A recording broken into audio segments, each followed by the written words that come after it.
Shu non olib kelish bilan uyga non topib kelish juda katta farqi bordi.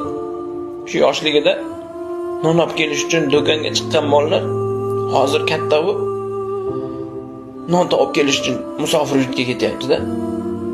Bir akaga savol berdim, ancha yildan beri musofirda yurar ekan. Qancha yildan beri musofirda yurasiz aka? Desam boyagi aka 20 yildan beri borib kelib yuraman, deyapti. Qiyin emasmi, qiynalmayapsizmi desam, qiynalyapman dedi. Qiynalayotgan bo'lsangiz uyga qayting.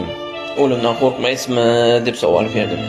Boyagi aka kulib, uyda 10 kishini qiynalganidan ko'ra musofir yurtda bir kishini qiynalgani yaxshiroq. Bir kishini qo'li qora bo'lgani yaxshiroq.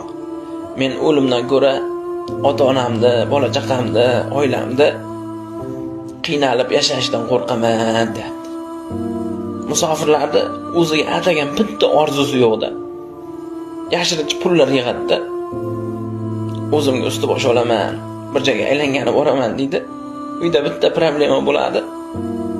O'sha pulni shunday beradi.